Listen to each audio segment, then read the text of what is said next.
Hey folks, welcome to lesson 4 of the 30 Days to Learn Adobe After Effects course. My name is Vincent Nguyen, and today in this lesson we're going to be discussing projects versus compositions, how compositions work, and how projects differ from compositions. So here I'm in After Effects, and I have a project file open right here. Now, first off, a project file is the main file that saves all of your assets, all of your compositions together. The project is the main file of your whole animation or composite, your whole project. Hence the name project file. Now, a composition is kind of a subcategory of a project. So projects include compositions, but compositions don't include projects. Now, you can save a project, but you can't save a composition. A composition is saved within a project. Now, I know that's a little bit confusing, but let me just show you what I mean. So here I have a project file open. The project is named projects versus compositions.aep. And this .aep file is the project file that you'll open to restore all the work you've done. Now this is a composition right here. Notice how the composition right here is called messy example, and the composition is open right here under messy example. Now remember, a composition is a subcategory of a project. So think of a composition as maybe a group within Photoshop, or maybe a sequence within Premiere. It's just a subcategory or a sub-project in a main project. So how do you create a composition? Well, before you can even do anything in After Effects, you're gonna need to create kind of a workspace or a composition. So to create a composition, there are many ways to do it. The best way to do it for me is to go into the top menu bar up here, go to Composition, and click on New Composition. Now, notice how there's a shortcut key right here that you can press. Click on the New Composition button, and it's going to bring up the composition settings. And here we can name the composition name.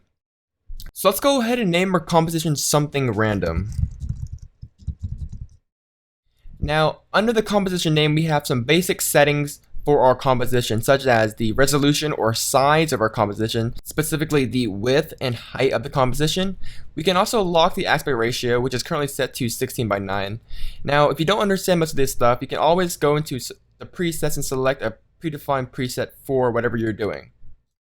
We have the aspect ratio and the frame rate, or how many frames per second is our animation or our composition going to be. The resolution here, which is pretty much serving as a preview preference. We can always change this later. The start time code, which usually would start at 00, and the duration of our composition right here. So currently it's set to 20 seconds long. And the default background color is set to black, very similar to Photoshop, and how you can set it to transparent or white, etc. So remember, these settings all right here can all be configured. So all this is not permanent. Now on the right side, we have the advanced tabs, which we'll discuss a little bit later in the course session. So once you have all your composition settings set up, we can go ahead and click OK. And just like that, it's going to create a brand new composition, a brand new workspace, so we can begin our composition or project.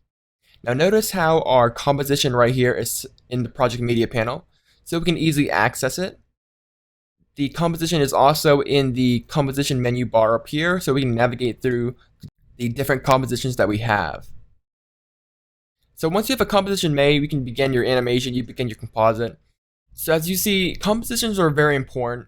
But is there another way you can use compositions? And the answer to that is yes. Other than being your kind of canvas for your project here, you can also organize things and group things together, like I said, similar to Photoshop or sequences in Premiere. And they behave very similar to sequences in Premiere as well. So for an example, I'll have a really big project here. I have multiple scenes in this one composition. See, this is the messy example here.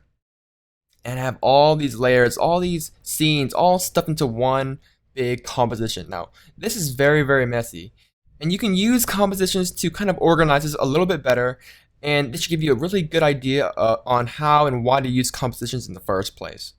So, to organize the scene, I'm going to quickly just kind of squish things and group things together by scene into a new composition. For example, all the scene 1 stuff, I'm going to kind of group together like this.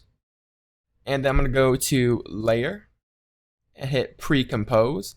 And that's just going to bring all of this stuff into the new composition. So I'm pretty much grouping all this stuff I have highlighted here into its own composition. So new composition name, we're going to call this scene 1 stuff.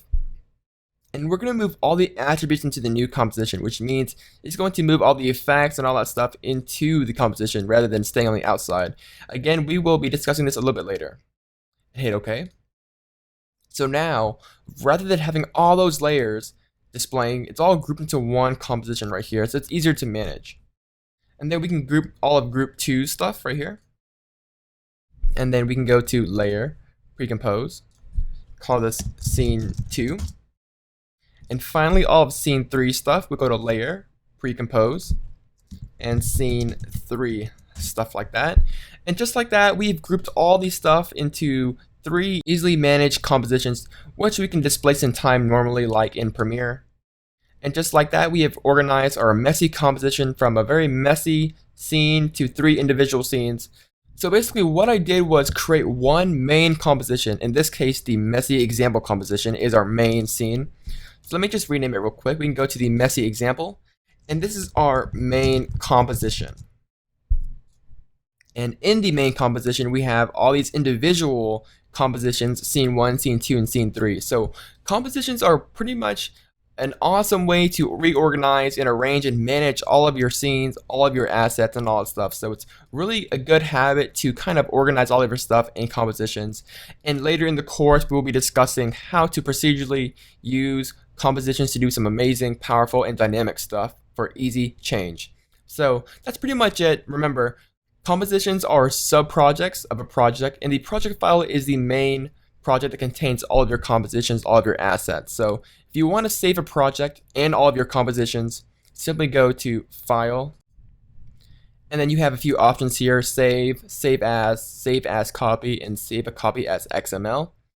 Now once you save your project, you can give it a name, and then once you open that project, all your assets are going to be re-imported, and all of your compositions will still be here. So this has just been a really quick overview on the differences between projects versus compositions. Hopefully you guys enjoyed it. If you guys have any further questions, don't hesitate to leave me a message in the forums. I'll get to them as soon as I can.